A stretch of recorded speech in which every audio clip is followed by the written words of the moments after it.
Hey movers, shakers, and the stuck but curious. I'm Freya Gordon, and this is Good Shift, the podcast that helps you figure out what's next in your career and make a move with confidence. Hey Shift Squad, today I am beyond excited to be chatting with my friend Meredith Baker. Meredith is one of those people who seems to have packed a lifetime of achievements into a short career. Not only that, but Meredith is incredibly thoughtful and embodies a deep openness to personal growth. Meredith has been a Harvard and an Oxford graduate, a journalist, the founder of an alcoholic kombucha company, and completed a humble 25 marathons. Now she's a certified leadership coach helping people make purposeful change. She's developed multiple coaching programs where she guides people to unlock their full potential and connect with their true purpose. So I could not think of a more appropriate guest to talk some shift with today. What really stands out to me about Meredith's story is how she's blended a sharp business mind with a deep focus on fulfillment. So in this episode, we're going to dive into her journey, unpack strategies for overcoming self-doubt, and explore how creativity and play can help you embrace change. And stick around until the end. Meredith will guide us through a short visualization to set you up for taking that next step. Let's get into it. Meredith, welcome to Good Shift. I've just been telling everyone how inspired I am by your incredible energy and everything that you've accomplished so far. It's great to have you on the pod today. Welcome, welcome. Oh, thank you so much for having me on the Good Shift. I mean, with a name like that, I feel like already the energy of the podcast is going to be a powerful one. I'm excited. So can you start by walking us through the major transitions in your career and what prompted each one? I know you've been through a lot of exciting shifts. Oh my gosh. Yeah. So I like to say retrospective vision is always 2020. The dots always connect to make perfect sense when we're on the other side. But I've had quite a few shifts. So I'll keep them powerful but brief. I started off in high school. I was a teen reporter for the Houston Chronicle and the Houston CBS. I've always loved telling stories. And that's actually how I got into Harvard, was by being a teen reporter in these places and then having, all of these articles that I sent as a supplement when I applied to Harvard. While I was there, I kind of furthered this journalism career of telling stories and humanitarian stories and initiatives in developing countries. So I worked in Brazil and Rio in Africa. And then after Harvard, went to Oxford for the same thing. And so I thought I was set up to be this international journalist. I always said I wanted to be the Anthony Bourdain of connection and culture. And then after Oxford, I was in Liberia and I was in a village and I had been enjoying some palm wine with the locals there. And they used this palm wine, which is kind of like moonshine, as a way to connect versus, sometimes alcohol is used as escapism or, to numb. And so I really loved the intentionality around the palm wine. And I thought about creating like an intentional alcohol brand in the States, no beverage experience at all. Never having raised money. I didn't even know what a convertible note was. I thought I could just like create a beverage company and create this brand around it. So after Liberia, instead of going back into international journalism, I moved to Los Angeles and I created an alcoholic kombucha company right when the healthier for you alcohol wave was taking off. And taught myself not only how to brew kombucha, but then how to hire a brewmaster who actually knew what they were doing to brew my kombucha, to how to raise money, build an advisory team, have equity chats, and then also be doing brand building. Like I would lead yoga brunches with my alcoholic kombucha because I was also a yoga teacher since I graduated college. And so that was just a 4-year journey of like being thrown into like the founders world where I was like walking the fire every day. It was like a 4-year MBA, if you will. And then I realized like toward the end of that, I guess the common thread from the journalism to there is like the storytelling. I love telling the story of my brand and I love the community component of it. But 2 years into it, I started to kind of feel like, okay, maybe something's not clicking here. I'm not loving, all of the operational stuff that comes with being a founder and being on the phone with like aluminum can suppliers and like the cost of goods and like the spreadsheets and like, I'm a people's person and we see founders on podcasts, and parts of the founder journey are really like glamorous, but so many other parts can be really challenging, and you have to love all of it 100% as the founder, because you're your own biggest cheerleader, and no one's going to make it happen if you don't believe in it, because you have to inspire yourself and then your team and then the investors and then the consumers. And I had started doing a lot of my own self-development work with my own executive coach. And I went to the Hoffman process, which is like a week-long thing to reparent your inner child, and really was honest with myself that like part of me loved like the founder identity. And especially because I had kind of taken a winding road from after Harvard and Oxford, that it kind of made me feel like I had finally I guess gotten on track with where all of my other classmates were. And so I probably held on to that company 2 years longer than I truthfully would have. And the last 2 years, I became more and more honest with myself of like, I actually love the storytelling component, the brand building, the community building of it, but I don't love the other stuff that I signed up for. And so I made the really difficult decision to the last year of the beverage company, I started kind of taking on beta clients for coaching, other founders and also other former Harvard classmates of mine who were going through their own pivots. And then I finally made the decision to wind down my beverage company and tell all my investors that I would not be proceeding forward with it. I told my manufacturers, and it was like at this point where we either raised more money or we shut it down. So we had won awards. We had been at South by Southwest. I had done all these incredible tastings around Venice and elsewhere. And I made the decision to let it go. And it was such a interesting point in time where when I finally did tell my investors, every single one of them had a reaction that was way better than I expected. They were like, well, we just believed in you, and we want you to be happy. And it's so funny because sometimes we won't do the thing we know we want to do because we fear like letting other people down.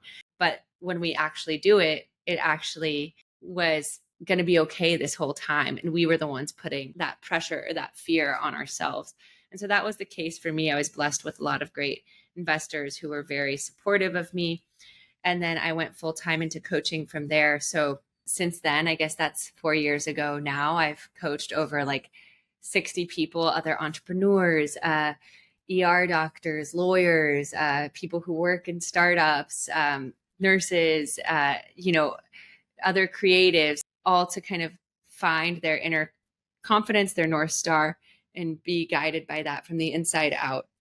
And so I've really bridged kind of what I learned from my time as a founder with what I've learned from my time as a journalist or a mindfulness practitioner to build my coaching practice. And so that was like my last big shift. And right now, as I stand, I'm a leadership coach that works with high performing individuals who are looking for more inner trust, inner calm to kind of supercharge their life from a place of joy.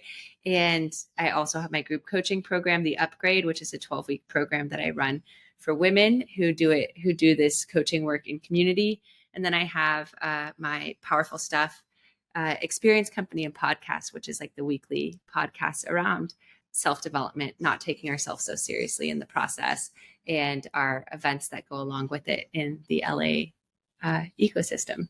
Yeah, well, there's been a lot of shifts in there, and you did a really good job of summing that all up so tidily, because I know there's been a lot more to the story as that on top of that. And other things that you've been doing along the way is, as I mentioned in your introduction, running over 25 marathons, doing an Ironman, all of your yoga teacher training. I think you've done over 500 hours of yoga teacher training. Is that right?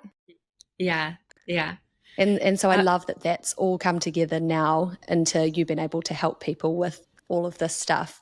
As you said at the very start, it's easy to be where you are now and look back and see how it all makes sense, but it definitely wasn't a linear path for you to get there. Yeah, it's very true. And actually, you make a good point with like the other stuff that I didn't even touch on. Like I can talked about the career shifts, but throughout all of that, I think I'm a yes and person, and what they call in human design a manifestor generator, meaning like basically a multi-passionate person. Human design is like a great personality test for how you best show up in the world for those listeners who aren't familiar. I've always done things like Ironman or marathons to push myself. When I was a journalist, I took a yoga teacher training and did breath work because I'm curious about it. I've always carried my guitar with me, and I release a song or two on Spotify each year. And like last 2 years, I've been getting into stand-up comedy and doing stand-up comedy classes and incorporating comedy into like my powerful stuff events and my self-development podcast. So I guess in addition to the shifts, or the other layer to that is kind of finding the things that make you you, or your hobbies can actually enhance like your actual career, and like what makes you uniquely positioned or qualified in your field, because you do give yourself that outlet for expression in these other areas, and not just kind of zooming in on that one thing, so to speak. Yeah, and I think that's a really good thing to mention because it is a core focus of this podcast, finding fulfillment in your life and work. And I like how you have been putting all these aspects that give you fulfillment through your working life earlier. And now that's all come full circle so that your work and what you find fulfilling are really the same thing. So it's really impressive that you've got there. Through all of these transitions that you've made and other ones that you've guided people through, can you tell us a little bit more about the work that you do to coach people through finding their purpose or going through transitions? Absolutely. So it's a really powerful moment when you do know that you're at a time for a transition, and it can feel really painful, right? It's kind of like a hermit crab outgrowing its shell. You can start to feel like constrained, or just like not excited, or anxiety, right? And while these can be uncomfortable emotions, they can actually be powerful indicators that it's time to shift, that it's time to make a change, that it's time to make a good shift. And so I like to say, welcome those uncomfortable emotions in as a data point, that they're trying to tell you something. They're trying to tell you that a shift is coming. So that's like the first step, is just noticing, are you having those feelings? Are you ignoring them? Or why are you ignoring them? What's the fear if you listen to them? What do you feel like they're actually trying to tell you if you're being honest with yourself? So that would be kind of the first step. Maybe some of you have already done that. Maybe you're already kind of like, okay, no, I need to make a shift, but those can be kind of early indicators. And then what I would do to start is kind of do a should inventory. I like to say, oftentimes in society, we should all over ourselves, of like, we do the things that we feel like we should do. And so even though we might want to make a shift, maybe some part of us is still wanting to play it safe. So we're just kind of shifting to an adjacent area, but we're not actually taking the actual leap that we actually want to do. And I think that that's like common too. People they're not happy at their current job, but they don't really like heal or give honesty to what they actually want to do. And so they look for another job, but it doesn't actually solve that problem. So the first like big step I would say is like write down all the shoulds, like a should inventory. I feel like I should do this. I feel like I should find another job in this area. I feel like I should be da da da da da, and just get all of the shoulds out, and kind of just like sit with like, why do I feel like I should do these? What do I fear will happen if I don't do these things? And kind of maybe even then acknowledge your fears around I fear that I won't actually make money if I go in this other direction. I fear that people will laugh at me. I fear that I'm not talented enough. I fear that it'll be a lot more work than I'm willing to give. So kind of acknowledging the icky stuff first. And then on the other side of that, now that we've kind of acknowledged it or brought the stuff that is hard to look at to light, you can kind of sweep it out of the way. And like, if I could wave a magic wand, what would I be doing? What would it like make me feel so excited to get out of bed each morning? And you could even do a visualization of that, of like, let's suspend reality for a second and say it's 6 months from now and you've made your perfect shift. How do you feel when you wake up in the morning? What does your morning ritual feel like? Like, how do you wake up feeling so excited for what you're doing that day? And then how do you transition to work? How does work feel so energizing? What kind of people are you working with? What kind of things are you contributing to in your work? How do you feel even more like this isn't even work? It's actually just play. Like, how are you in your zone of genius? How are you contributing to your why? And then how does that filter into other areas of your life? How do you feel after work, feeling so like energized by that? How does it impact your relationship and your work-life balance? So that's kind of how I would start. And then you can kind of reverse engineer that vision of like, okay, like if I'm being honest with myself, this is what I want. And the last thing I'll say there is like, once you kind of have that vision, reverse engineering that of like, what's one tiny thing I could do this week? Maybe I could talk to that person or that friend of a friend who's in that field. Or maybe I could, you know, if it's in a creative field, what's like one tiny thing I could do this week to learn about it or put like my creativity hat on. So often we can like see that vision, and then that should be the guiding light of how we want to feel. But we can get intimidated by the finish line. It can feel far away. So I like to say, like, training for a marathon example of like, take the first step and then take the next step after that, and then take the next step after that. We don't sign up for a marathon and run 26 miles the next day. Like when we're making a shift, we like sign up for a marathon, then we do 4 miles, then we do 2, then we do 6, then we do 4. So it's kind of like 2 steps forward, 1 step back. But the point is to keep taking the next little step, even if it's just like the tiniest step further than yesterday. That's so helpful. So the start is identifying the shoulds, the fears, those things that are sort of holding us back, and then moving into where you want to be. And I love what you said about the visualizing where you want to be. I think that's a step that's easy to forget. You know where you don't want to be, but you don't necessarily know where you want to be. I've found the visualization really powerful in that term. So, you know, and you're really great at, I've been part of a coaching session that you've done for this visualization going forward. But then, as you say, putting those steps in to make action happen. Otherwise, that vision's not going to come to life. Absolutely. Yeah. I was just going to say, like, yes, exactly. And yeah, just to double click on what you said. So often we can get really clear on what we don't want, but if we don't replace that with what we do want, we don't have like a clear blueprint to follow. We don't have any energy going toward what we do want. And as that famous expression goes, energy flows where attention goes. So it's like, once we're clear on what we don't want, we've done the audit, we've done the inventory. Great. Now let's focus on what we do want.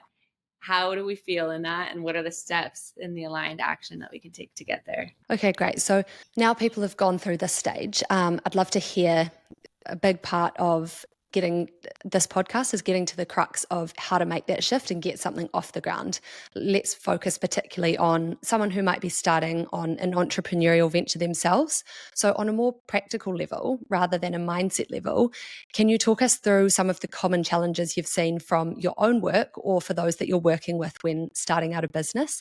I think a lot of people are thinking, okay, this is something that I might want to do, but don't really have a sense of the realities of some of the things that it can take to get something off the ground. Yeah. So I'll start with a lot of challenges I see, and then I can give some tactical things for those. So a huge challenge, obviously, is imposter syndrome that I see. Yeah, that's something I've definitely wanted to bring up in this podcast. So I'm very keen to hear about that. Could you just quickly define for people that aren't quite sure of what imposter syndrome is, your definition of it? Yeah, great point, actually. So imposter syndrome is like when you feel like undeserving of where you are, or like out of place, like a phony, or like I'm not qualified, whether it's like in wanting to go for a promotion, or in starting your own company, or in putting your creative work out there for the first time. It would be feeling like feelings of inadequacy, of like not belonging, of not being deserving somewhere.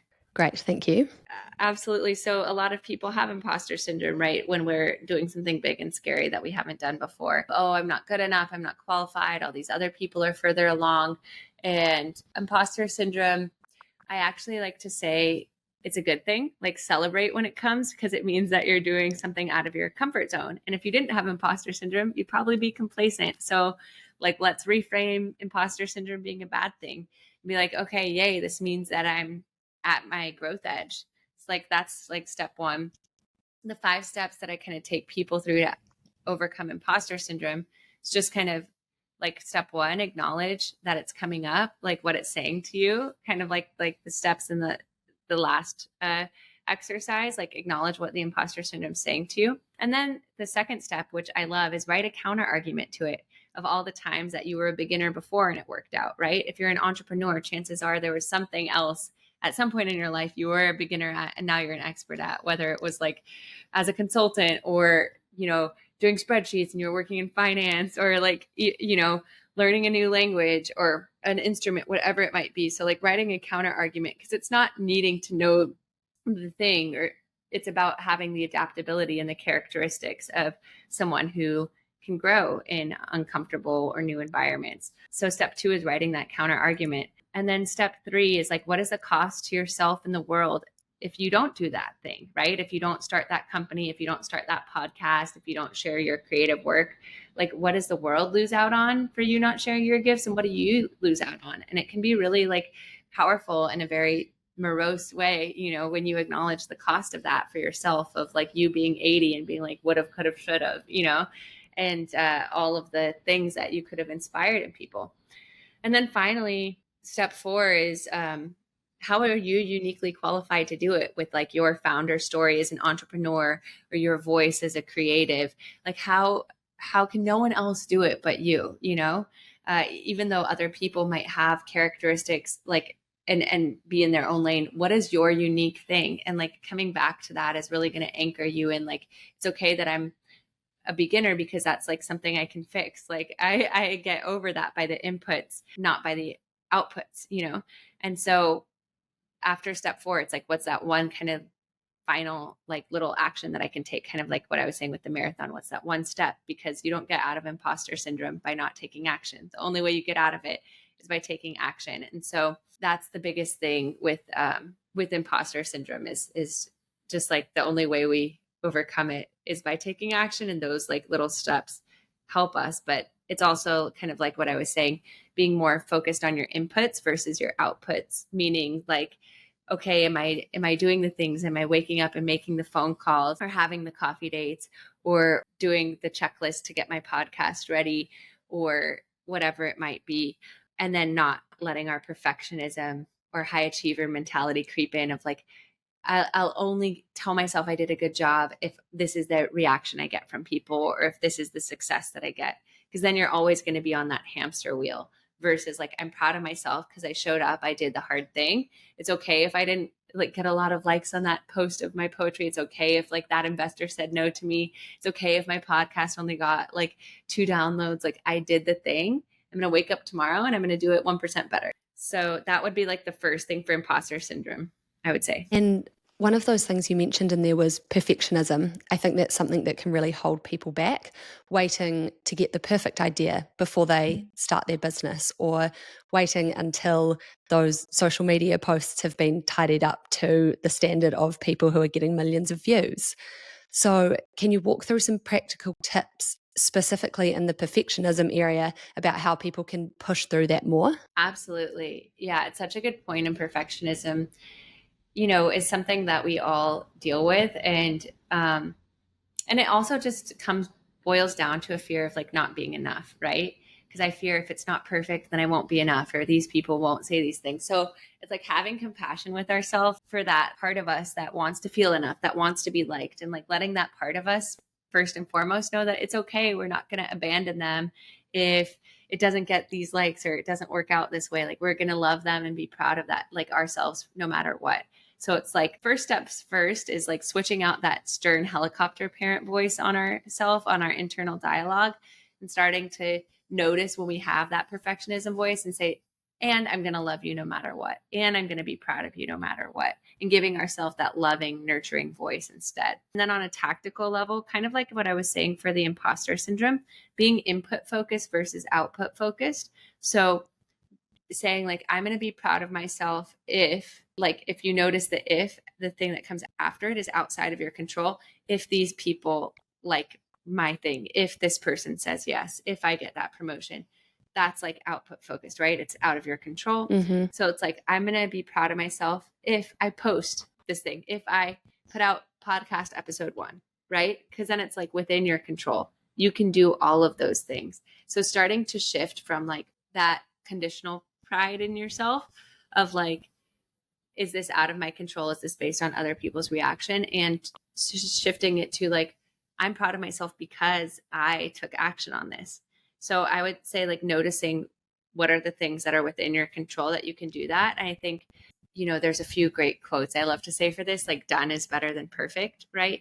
And it's never going to be the perfect time either. So making your battle cry, done is better than perfect, and allowing it to be okay to be messy. Maybe even, and I've given clients a challenge like this before, maybe even making it a challenge where you put out a post that's like not perfect and allow it to like sit there and allow yourself to just be proud that you did it.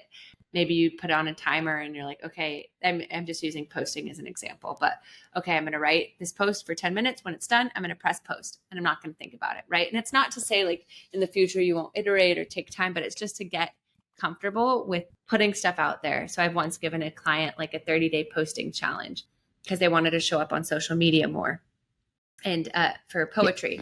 And I said, you can even create a fake or different account than your own. People don't even have to know it's you, you know, and you just have to post for 30 days. You don't even have to share it to your story. And maybe that Instagram never grows. Maybe you just have 0 followers, but it gave them that freedom and the consistency to start posting, to start showing up.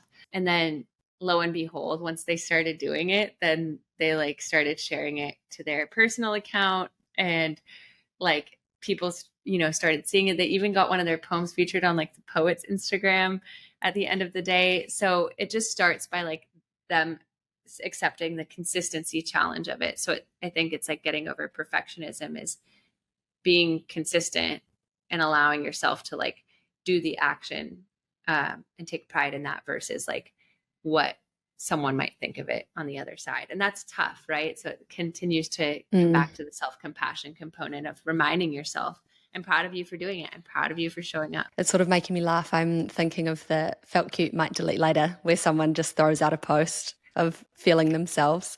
So that sort of reminds me of that. And I love that, just building the consistency of action, a bias to action, rather than sitting waiting for things to be perfect. And those examples you gave of different ways to put yourself out there if you're not quite feeling confident to do it in the way that you initially thought. And then that can all come out and work out well for you, as it did with that client of yours. Yeah, absolutely. I love that. Felt cute, might delete later. Like that's the exact energy that That's the we feeling. want. Yeah, that's the feeling. And so sort of part of what you've been talking about is those identity shifts. And you obviously went through a big one of those when you moved out of the alcoholic kombucha business and went into your coaching business, and you had to fold that. And you mentioned after having graduated from Harvard and Oxford as well, you felt like you were on a bit of a windy path. I'm interested to know how you managed to let go of those identities that you'd created for yourself or move through those identity shifts. And I think we've also sort of talked about it just now, rather than seeking external validation, it's about turning inward. But do you have anything to add on that? Because I do think there can be a lot of people out there who are a top lawyer, for example, or a doctor, and they've created that identity, which is obviously amazing and super impressive. And there can be family pressures on that, or what their friends think of them. And it can be a tough phase to move through. Yeah. So I think for myself, like I had always kind of taken the road less traveled in the different identity spaces. Like at Harvard, I would play my guitar in Harvard Square and like had kind of the worst case scenarios happen to me of like, you know, a boys final club, which is like a frat, you know, like making fun of my YouTube channel. And like, yeah. And so I kind of got a college student's worst nightmare. I know, college student's worst nightmare. Oh my gosh. They actually had their pledge class, like learn one of my songs for the pledge. And I found out about it and I decided, as Taylor Swift would say, to shake it off. So like when I saw one of the guys in that club, I was like, by the way, thanks for the extra YouTube views. Like, and he was You just go, like, girl. yeah. And so anyways, so I guess like in a way, it's like reminding yourself of some of the times it's happened in the past where like you've had those moments and you've still survived, right? You still got through it. And it's like, own your story or your story will own you. The other story I'll tell around that, because that was like, you know, one that comes to mind. It is, you know, after Harvard and Oxford, there was actually a year before I started my alcoholic kombucha company after I had graduated Oxford, where I was just teaching yoga in London and playing music around Europe. I booked my own European tour with my friend Sarah through like so bunch a bunch of So Far Sound shows, and we pretended to be our Cool. own manager. Like we had a separate manager email. So I call it my Renaissance year. My mom calls it my gap in my LinkedIn, because I just graduated Oxford, and then I was running around London, like getting paid £20 for a yoga class, if that. It was like, what am I doing? But part of me really enjoyed it. But then part of me had that insecurity of like, oh, well, all of my Harvard friends are doing all these other stuff. Some of them have already made Forbes 30 under 30. Like some of them have already founded companies. But I just was like, I just kind of have to accept that that's not my path right now. And that kind of compounded a few years later when I had my beverage company, and I finally did have that kind of same, not title, but energy that like other classmates had of like a founder title. And then when Yeah, I that folded validation. that validation, yeah. And so the full story to this is that when I folded that, at first I had a little bit of imposter syndrome around advertising my coaching business to my Harvard friends. Like I was telling people in Venice, but I hadn't really, you know, uh, owned it as much on Instagram, where my former classmates followed me and stuff. And then I actually decided to kind of like make my shame my superpower. And I like made an Instagram post, or because at first I was like, oh, well, what will they think? Like, oh, she's a failed startup founder. Who is she to coach? Right. Who is she to coach? Like a successful founder. She's a failed startup founder. And I actually like made that the opening hook of my caption of my post, and owned my shame around it, like owned my story around it. And of course, that post generated a lot of conversation amongst the people in my modest, humble social media following, but in a positive way of like, wow, like I felt this too, or da da da. And of course, Murphy's Law, and paradoxically or ironically, my first clients were some of my Harvard classmates who said, like, I really admired how you always have marched to the beat of your own drum, how after Harvard you taught yoga and you played music. And I wish I could be that expressive or authentic or whatever. So the qualities in me that they had like wanted to cultivate were ones that at some points in time I had felt like shame around. So that's kind of my personal anecdote to it of like, it's sometimes people, the thing that we have the most shame around when we actually bring it to light can end up being the thing that people resonate with the most or admire in you the most. And so if you are that like, esteemed in your career path, and so you're afraid of letting it all go, the good news is if you've built your career path in that much esteem in that area, you can certainly do it again in another area. So rather than saying, I did it here, what will people think? It's like, wow, if I could do it in this area that I'm only like 15% passionate about, just imagine how much success I can have in an area that I'm 100% passionate about. And just imagine how courageous people will think I am for taking that leap when I've done all this other stuff, and what that says about like me and how courageous I am to follow my truth. So I would say to like people wanting to make that reframe, what's the old narrative that you're telling yourself, and maybe writing out that negative narrative, and then what is the own your story narrative? How did it have to happen that way? How is that actually the stepping stone to where you are now? Like if you can imagine, like, in Guy Raz's podcast, How I Built This, which is like this podcast for, entrepreneurs, how people built like huge $1 billion companies. They always have that one point in the podcast of like, and then shit hit the fan and I thought I was going to have to close it. And then that led to the biggest breakthrough. And here we are. It's like if you're looking back at almost writing your retroactive Wikipedia page of like, how is this pivot going to be like the best thing ever that's happened to you? And how did all those qualities of you building up that first career path and then taking that courageous leap bring you to where you are today? And how might that make people admire you even more? Is my long story longer?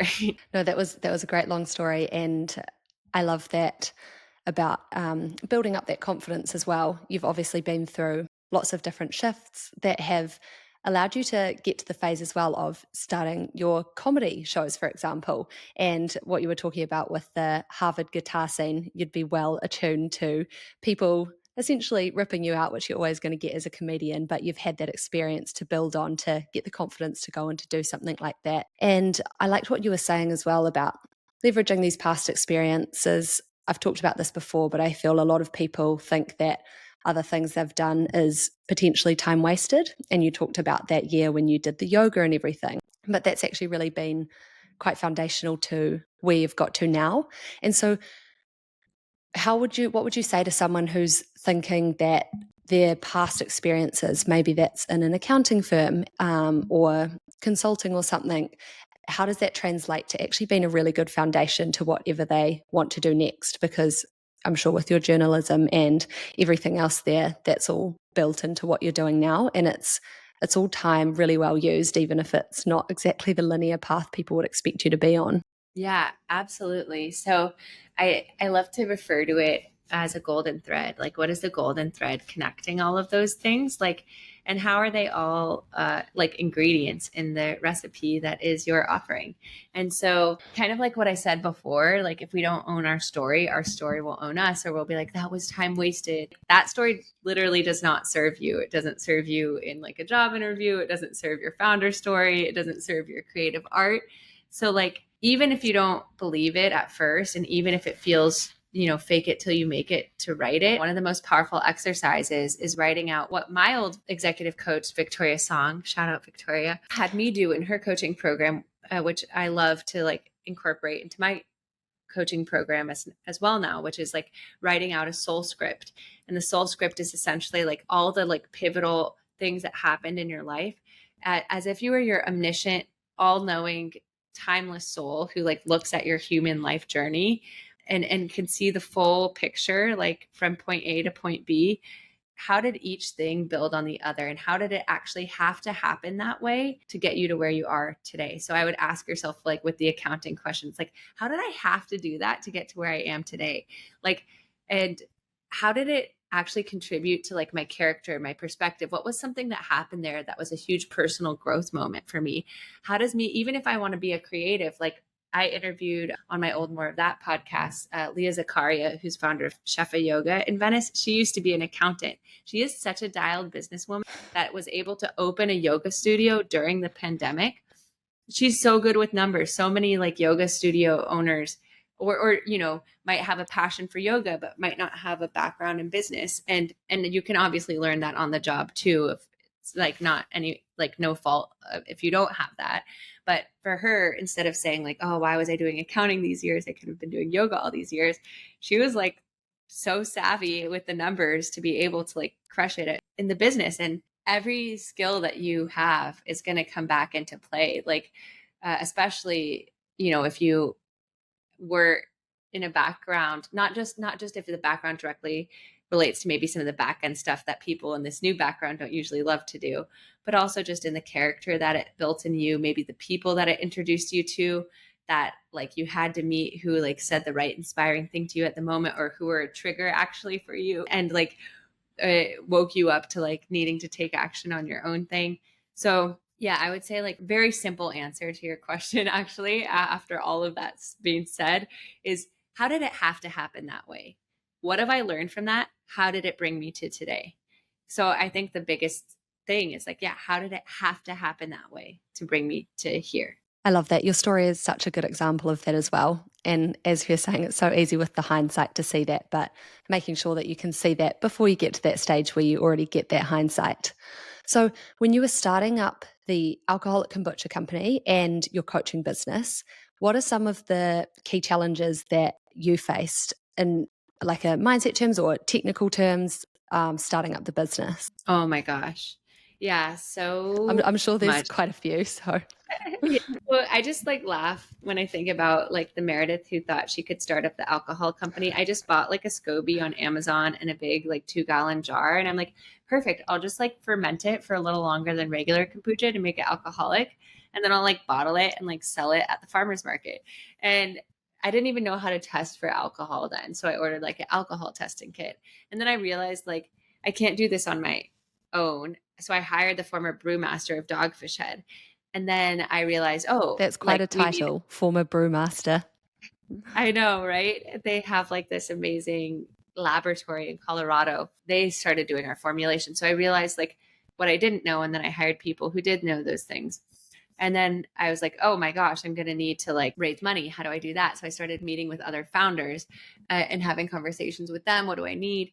Make a deck. Okay, once you make a deck, I'll look at it. So I made the deck. They looked at it. Then I started, asking like, oh, you need an advisory team, like for people to like take you seriously. Started having conversations. Who do you know in this industry? And then having conversations with those advisors, and then starting to get their advice, and then starting to ask for introductions to investors. And then like all the while, like talking to people in the alcohol industry, asking a friend of a friend to introduce me to the other person who works at this other beer company. So I could talk to them about like what regulations, like their alcohol lawyer, like the labeling for their cans, like do you have distributor introductions? And then once like we did have a product and branding, like who do I know at South by Southwest that we could go and sample there and get feedback? And so it was like basically one step in front of the other, like the marathon analogy of like, what's the one thing I can do today? And at the beginning, it was so many conversations basically with people. And that's what I tell a lot of clients who want to pivot too. It's like,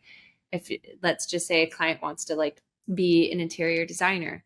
Okay, like who do you know who's an interior designer that you can have a conversation with? Do they like it? Like, what have they learned about it? How did they get their first client? Like, and if you don't know someone who was that, can you post on your story? Do I know anyone who knows anyone who's an interior designer? Or can you go on LinkedIn, or can you look in the LA area and then reach out to them and ask to treat them to a matcha?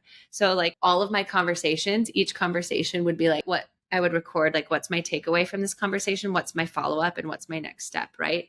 Like try to get an introduction and a learning from each conversation, especially in the founder's sense. That's helpful for people to understand. You've actually got to really put yourself out there, network, communicate with people in order to get past a lot of those barriers, because you're not going to know everything. You just went through so many things in the alcoholic kombucha company that you had no idea about. So leaning on the right people, getting mentorship, support is all a really big part of the journey. Totally. And yeah, having a really good Rolodex or like CRM to track each conversation and like, how did I meet this person? What was my takeaway? Am I get like, what's the follow up with them? Is there an introduction that I want them to make, or I can ask? Where do you track yours? I have one on Notion now. Love Notion. I know. Yeah. Notion's amazing. But when I did it for my alcoholic kombucha company, I just did it on Microsoft Excel of like name, how I met them, next steps, like when should I follow up next? And so it can be super simple like that, but otherwise you'll like have millions of emails and you'll just keep forgetting. So it's great to have like a system that works for you, or if you do better writing it down, or there is like a personal CRM called Clay that I've used in the past as well. But yeah, Notion works well for me. And so yeah, it's really just like knowing what you don't know and like trying to talk to as many people as possible. And the first part of the entrepreneur journey, I call it like just being a sponge, like making it like a coffee dates thing of like, can I go on one a week? Can I talk to one person a week? Especially like if you have alma mater from your college or past jobs, can I reach out to those people? Can I reach out to my friends and ask them if they know anyone? And it's really resourcefulness, because I think we oftentimes think like, oh, how do I even begin? But it's like we forget about our own backyard and how many people in our network actually like helping us. A lot of people, I think, are also another, you had mentioned challenges people face, and I talked about imposter syndrome. I think another one is asking for help. A lot of people are afraid to ask for help or connections. But if you think about when other people ask you for connections, you're usually like, fuck yeah, I'm delighted. It's like a purposeful form of procrastination because I get to help this other person and then get a dopamine hit. So like people like helping you. And so it's like come with a clear ask and gratitude and appreciation, and people are going to be delighted to introduce you and like be useful to you. So it's like really going through your different networks and being like, who can I reach out to from my alma mater, from my past job, from friends back home, on my Instagram, because there's like such a wealth of knowledge from that. And with my alcoholic kombucha company, I learned so much just like by to having the next conversation and asking the next question, and not being afraid to say, I don't know. And can you tell me? I had no idea I needed to do that. Not having an ego about it either. Yeah, that's such powerful advice. It's like the corporate or entrepreneurial speed dating that needs to happen. I love that. Try and get one coffee or meeting in every week and just keep building up your knowledge that way. And you talk about the confidence needed to do that sort of thing, and that's what a lot of people are lacking. I've heard you talk before, and we've sort of discussed it a little bit already, about how building confidence, and that could be about approaching people, or it could be about, getting into things, is like compound interest, and you start to build that up. Can you talk a little bit more about that? Absolutely. So the I love how you phrased it with compound interest, because the fact of the matter is we only get confidence like by taking action, like I think like things like therapy, meditation, visualization, coaching are amazing for clarity and helping us reframe how we speak to ourselves. And like that's like the groundwork for it. But ultimately, like nothing changes after that coaching session or therapy session or Joe Dispenza activation if you don't actually take the action after, right? So like change is awareness plus action. So there's not going to be any magic wand that happens after your visualization of you just sitting there and then it magically appearing. What happens, or I like to say the definition of manifestation is intention plus aligned action. So it's like the same with confidence. So it's like starting with like kind of getting clear on what you do want, and reminding yourself, like I said, like you can like all of these things, like the therapy, the coaching, like they're all super helpful in getting us clear and also helping us speak better to ourselves, to know that, again, like we are the nurturing parent to our inner child of like, I love you. I'm not going anywhere no matter what. Like, even if this doesn't work out or this person says no, or you fall on your face, I'm just proud of you for trying. So like once we have that voice for ourselves, we actually feel a little bit less scared to take that next step. A lot of us are afraid to take that next step when we have the perfectionism, because it comes from a fear of not being enough. It comes from a fear of, if I don't do this perfectly, I won't be loved. And so, or whatever it might be. Or, if we had a hard time impressing our parents or our teacher, whatever, from a childhood, and then we've developed this whole inner story around it that stayed with us to our adult self. So step one is like checking in with that dialogue. How can you reframe it to be like more of that unconditional love? And then step two is, what is the tiniest thing I can do today? And even if it's like just ever so slightly out of my comfort zone, it doesn't have to be like, again, like we were saying, mile 26 of the marathon. But if it's like the founder example, like, can I reach out to my closest friend group chat and ask them to introduce me to another founder?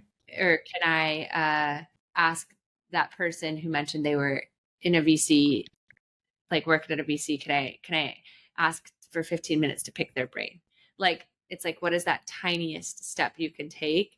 And then after you take that step, like, I think that this is also equally important, acknowledging yourself for doing it, not just be like, okay, what's next, right? Because as a founder or in anything, we create another hamster wheel, which we tried to probably get out of from our last job of like, what's next? Because there's always going to be a next thing. So I think also equally important is, after you take that step, pausing, celebrating, acknowledging yourself, like, fuck yeah, I did it. I'm proud of you. We did it. Like, sit in that feeling, allow that feeling. Okay, great. Like, I'm so proud of you.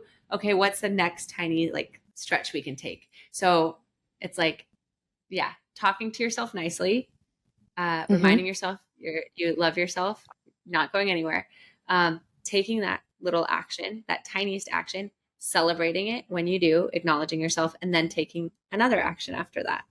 But I like to put in the acknowledgement in between the actions, because I think that's really important, and it helps counteract like the perfectionism and the hamster wheel that we're usually trying to escape from when we're making a shift. I'm loving all your answers here, because they all have these really common themes. There's the self-confidence, compassion, and love aspect, and that sort of translates across all these issues we can face: imposter syndrome, identity crisis shifts, all that sort of thing. And then there's the taking the small steps to slowly build on what you're doing each time, and a bias to action. Yeah, absolutely. That's a great summary of it. Another thing that you talk about a lot, and this is in more of the fun side of things, is about play being power, and how that's a key part of your growth. So I'd love if you could share about how you've incorporated play as a part of your life to help you grow, and then how others can use that to spark creativity and shift their mindset. It's something that I think is not really acknowledged a lot of the time, but it's something that you talk so much about that I really appreciate. Oh my gosh, I love that you brought that up. Play is power. Yes. I'll first to kind of explain what I mean by that, and then I'll kind of share what I've done and what like tactical examples of that. So when we're in our play, it means we're like having fun. We're okay to be a beginner. We're in that childlike state of wonder, of curiosity, of joy, right? When we're playing, we're not doing something for a needed output. Uh, we're doing something for the sake of it. So we're then more so in flow state. We're allowing ourselves not to be perfectionist. We're allowing ourselves to be curious. I wonder what happens when I do this, right? And that's where growth comes in. That's where we kind of show our internal or subconscious self, like, you deserve to have fun just for the sake of it. There's no output required here. Like, it actually is an act of unconditional love, because you're saying like, I deserve to like have this fun just for the sake of it with no other output. And so that's why play is power, and it brings us into our most joyful, highest self. And that's where we can also have some of our best ideas, because we feel open, we feel curious, and we're also feeling like replenished from doing things that like light us up. So what I've done to incorporate play into my life, gosh, so many things. Definitely like the stand up being an obvious one. And just to, if anyone's ever thought about stand up or improv, this is your sign to register for that course, because I've learned so much about myself through improv and stand up. I've also done improv classes as well. Stand up is great because you can kind of, like we were saying with the own your story, you can make light of a painful situation in your past and choose how the punchline is written. And that's really powerful. And improv has been great because it's made me such a good listener, and kind of like they have that classic improv learning of yes and of like building on other people's ideas and building on the scene and allowing it to see where it unfolds, so you're not having expectation, you're not trying to control. So those are like obvious ways that I've incorporated play. But other things that I've done is like my husband and I have a date night each week, and we alternate who plans it. So like I've taken him to a rage room before, where you can put on like, you know, like face shields and like break things and hit mugs with a baseball bat while you're listening to heavy metal. Like, that's like play, because we're like getting somewhere unexpected, like doing something that's a surprise, for my husband. So like booking fun things like that. Like, you and I have participated in our friends' game nights where we're playing like bowl of nouns or fish bowls, and like allowing yourself to just like kind of be in a like childlike goofy state. So like if someone's listening to this, they want to make a shift, but maybe they haven't been giving themselves permission to have fun, like an easy way to start is just like be the catalyst of creating a games night for your friends. Yeah, I love that as well, because some of the things that you do are what people would consider extremely intimidating, the comedy and the improv, and those are amazing, but they do take a lot of confidence to get there. So an initial step to that, like doing the games night or doing a really fun date with your partner or with your friends, is a great stepping stone to getting into those bigger things and building your confidence up, as we've talked about. Totally. Yeah. And there's like the list goes on and on for that. Like, I've done like rollerblading. My husband and I like plan camping trips for our friends where we'll make everyone do like a show and tell and like a themed night. Like, everyone has to dress up like like an animal. And, or it can also be as simple as like blasting in sync in your room and like lip syncing in your mirror with like a hand brush as your microphone. But it's just like maybe Singing in the shower. creating an singing in the shower, exactly. Creating a fort in your living room.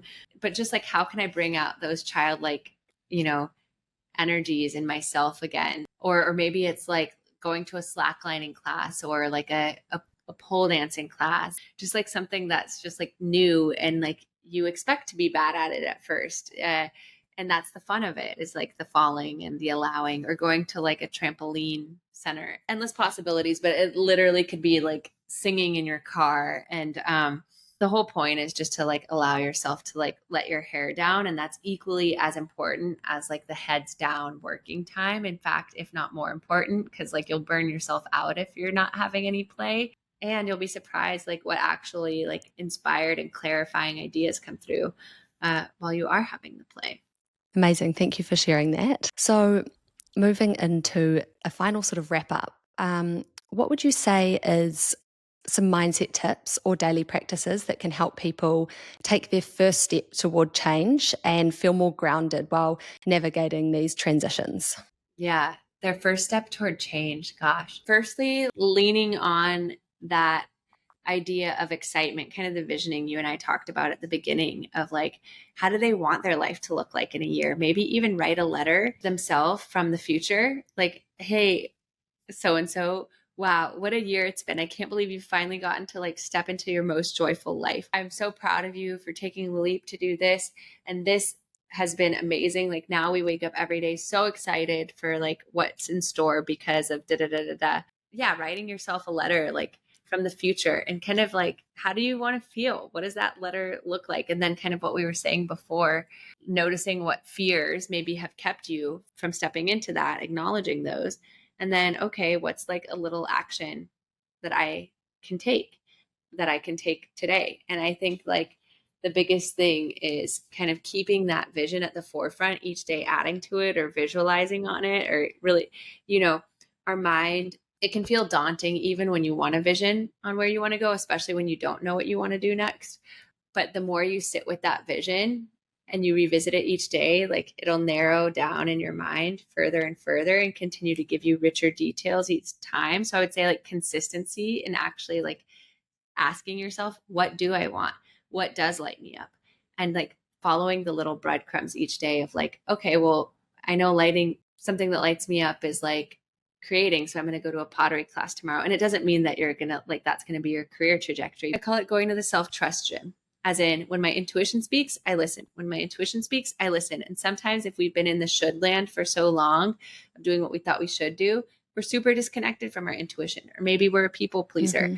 And so, these little things of like, what would bring me joy today, and then acting on it, or what do I need today, and then acting on it. What restaurant do I want to go today, and then acting on it. Those like little things to build your intuition, builds your self-trust, because it's saying when my intuition speaks, I listen. So those are little things that you can do each day, even when you have no idea what you want to do next. And then, like I said, kind of consistently staying with that vision, consistently checking in with like that letter, how you want to feel. But then I would say even on a macro level, to break it out into like 2 or 3 phases. So I've had clients who've completely like shifted where they have been and where they're going.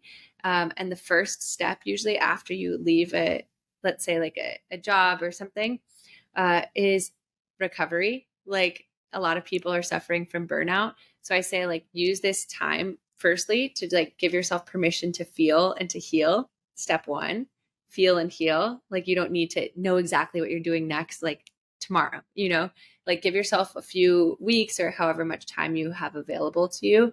And I know that that can be a luxury for some people, but give yourself a little bit of time to feel and heal, and rest and recover, because it's hard to go into the next thing if you're operating from a 50% battery. Phase 2, after you've recovered, is kind of like, I like to say, like the blank canvas, like throwing a few things against the wall and seeing what sticks. Like I had a client who, during their time off, like signed up for a fun art course and like was in my upgrade group coaching program, learned a new skill like that they were never planning on using for their work, but just for fun. So kind of throwing things against the canvas, seeing what sticks, noticing where you're being lit up. The phase after that, starting to like hone in on 2 or 3 things that energize you, that maybe go in line with your vision of like where that are maybe like either one of those things could turn into that ideal scene from the year from now. And then what is like the next step for each, and then kind of starting to explore each. Maybe you break it up, but like you focus Monday, Tuesday on this idea, Tuesday, Wednesday on this, or Wednesday, Thursday on this, and like Friday on this other one. And then maybe you do that for a month. And then like, okay, at the end of that month, like with those data points that you've gotten and those little steps you've taken, which of those 3 ideas lights you up the most? And then kind of like narrowing down from there. So I've given, kind of a few ways, but long story short is like doing little things each day that light you up and strengthen your intuition, sticking with like your consistent visioning of like, what do I want? How do I want to feel this time next year? Continuing to vision on that. And then kind of like in the larger phases, like rest and recover and heal and feel, throw like blank canvas, throw things against the wall, see what sticks, start to narrow your ideas down, and like kind of maybe have conversations with people in each of those ideas, or take actions in each of those, and then like narrow down from there which idea is really lighting you up the most. No, this is the perfect way to wrap everything up that you've said. I feel like it all comes into that, and you've beautifully explained everything throughout. And then those are the action steps to sort of round it all off. I mean, this is the most amazing free advice for people. So we really appreciate you going through all of that with us, Meredith. On that topic, if people want to find you and get your details and understand more about your coaching programs, where can they do that? Amazing. So they can do it at the Meredith Baker, TheMeredithBaker Baker on Instagram, or themeredithbaker.com. Or they can also check out my podcast on Instagram. It's called That's Powerful Stuff. But on Apple or Spotify, it's Powerful Stuff.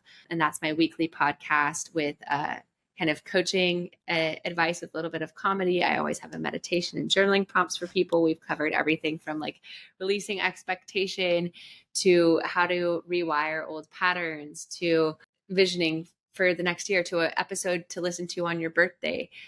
So lots of good stuff there. And then, yeah, with coaching, I work with people one-on-one. I work with women in my group coaching program. And I also kind of do these workshops or activations at offices as well. So many different opportunities to connect or work together. Yeah, and what we talked about, a great next step for people can be if you're going through a lot of this stuff and you're needing further guidance, then someone like Meredith can really help you move through the next steps of that. So she's a great resource, and I can vouch that the podcast is a great resource. I have listened to many, many episodes and found a lot of value. Lots of the things that we've touched on in here, Meredith unpacks a lot more deeply there. So it's a great complementary resource to this podcast as well.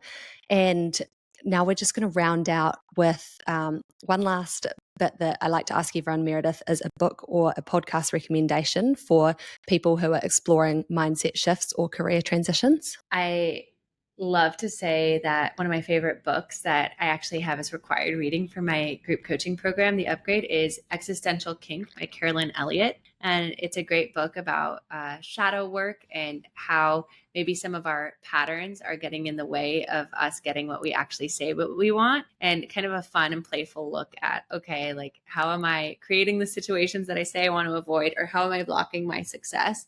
So that's a great book to look at when we're like noticing that we keep getting in cyclical patterns, or we say we want to get ahead, but we're feeling stuck. And then a great other podcast for mindset shifts that I listen to and love is Mel Robbins. She's just kind of like your that's BFF great. next door. And she has so many great kind of personal anecdotes and also stories that she shares on her podcast that are really great kind of like mindset shifts and how to get to the next phase of where you want to be internally and externally. Amazing. That's super helpful. There's been a great amount of resources that you've provided here. So I'll drop those in the show notes for everyone to look those up. And finally, I would love to close out with a quick visualization meditation for the listeners. This is one of Meredith's specialties, and she does these at the end of each of her podcasts. I really, really enjoy them. So I've asked her to do one here for us, just so that to help people imagine the next steps or creating shift in their own lives. So I'll hand it over to you, Meredith. Amazing. Okay. I'm so excited to do this. Oh, and I forgot to mention too, and I can send it to you for the show notes, but on my website, I actually have a free masterclass called Supercharged Self to help you get clear on the next version of yourself. So if people also just want like a mini web course to click through, that is available to them in a great kind of first step to clarify those initial thoughts. Okay. Amazing. Thank you. So for the meditation, we'll all just find a comfortable seat. Roll out your head, roll out your shoulders, and just feel your hips, your knees on your couch or on the ground, resting your hands on your knees. Then go ahead and start to switch from breathing. Maybe if you're breathing in and out of your mouth, breathing in through your nose and out through your mouth. Take a deep breath in through our nose, holding at the top of our head, feeling it lift your spine. And then open mouth exhale, sighing it out. Second and deep breath in, even deeper than the first, breathing in. Lifting to the crown of your head, starting to slow down your thinking mind, letting it take a rest, and exhale everything out. And then third and deepest breath in to fully arrive here, to completely allow whatever needs to come through, whether in visualization or in intuitive hits, and exhaling it out, completely relaxing and trusting in your inner knowing. And as you slow down your breath, almost like you can hear it inside of your head, imagining that it's this time 1 year from now, and you've done all of the work on yourself. You're so proud of all the work that you've done on yourself, all the inner work, all the external work. You feel really connected to your intuition. You feel really connected to your joy. You feel really connected to your most authentic self. Like you're feeling fully expressed, like you're living in your purpose. You just can't believe that you've been able to really just step into this and take off like a rocket ship when you start following your innermost knowing. And from this place, in 1 year from now, how does it feel to wake up in your bed so excited for the day?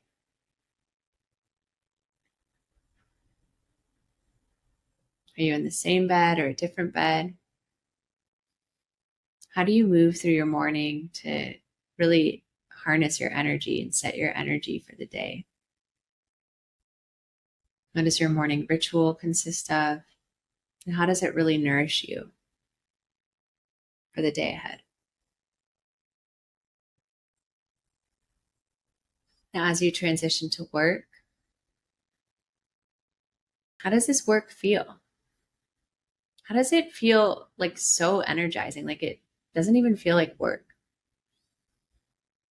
It feels like play, and you just love growing. You love expressing yourself here. How do you feel so connected to your purpose and what you're doing? How are you expressing your creativity at work? How are you in your zone of genius? Who are you working with? What are you working with them on? Who are these people around you? And how are you inspiring each other?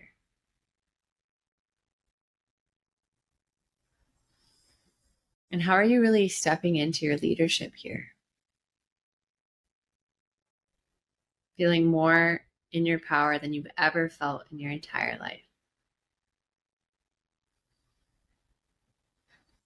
And carrying this energy and excitement, how do you feel so valued where you are? Both being seen by your colleagues or the people that you work with or interact with, and compensated. Just really like proud. And then how does this energy and excitement transfer into your day after work? You feel really balanced in the things that you're doing after work to fill your cup. What kind of hobbies are you doing? And feeling your fulfillment, your zone of genius, and your nourishment coming online in your hobbies. What kind of things are you doing with your friends? Is it the same friend group and you're doing new and deep things together? Are there new friends in the picture? And then in this vision, how are you winding down in the evening? Feeling so fulfilled from the day. If you already have a partner, what does that deep connection look like and feel like in this vision where you're even more lit up in your purpose? How is that deepening your partnership? Or maybe it's a new partnership in this vision. How is it deepening that partnership? And how are you feeling so inspired from your day, so fulfilled?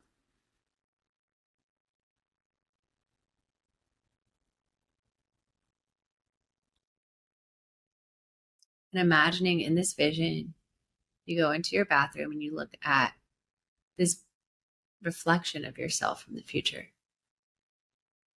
who's feeling so lit up, noticing the vitality in their eyes, noticing the energy of their smile,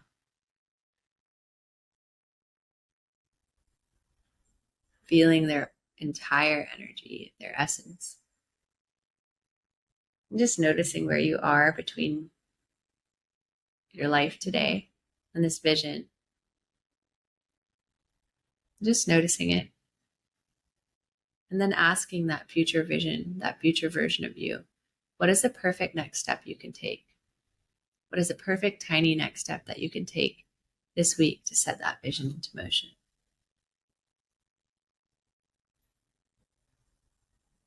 Trusting whatever they say.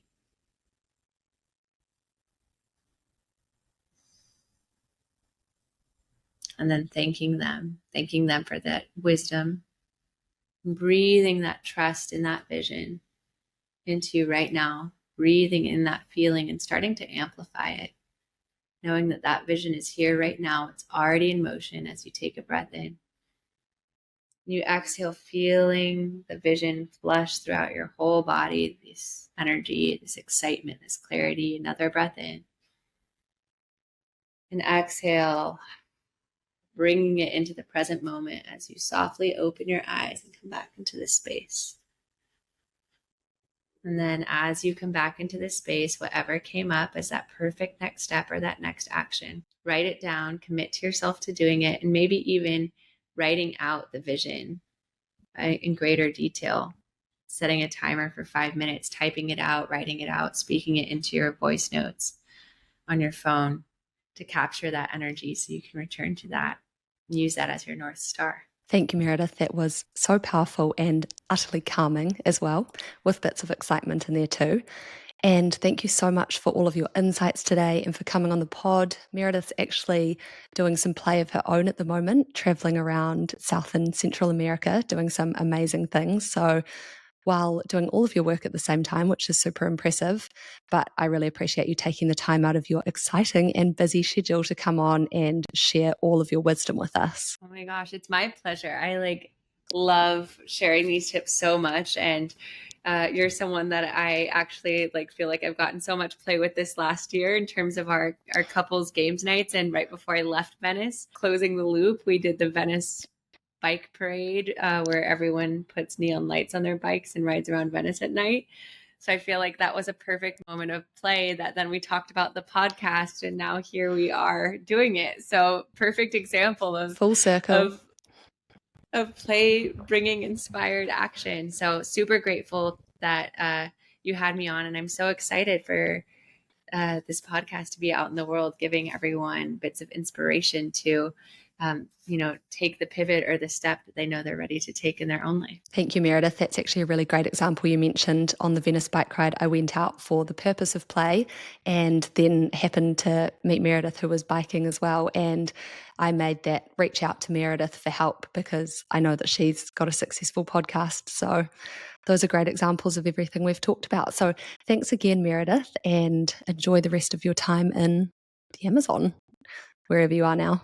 Yeah, in Brazil. Thank you. I appreciate that. And it was such a good point by you. I am playing. I'm here traveling and also doing coaching and doing these podcasting things. So I forgot to mention that on the podcast. So we got everything in at the buzzer. Thank you so much, Freya. And I look forward to the good shift being out in the world for everyone to enjoy. So thank you for having these conversations and having me on. And that's a wrap. Amazing. Thank you so much, Meredith.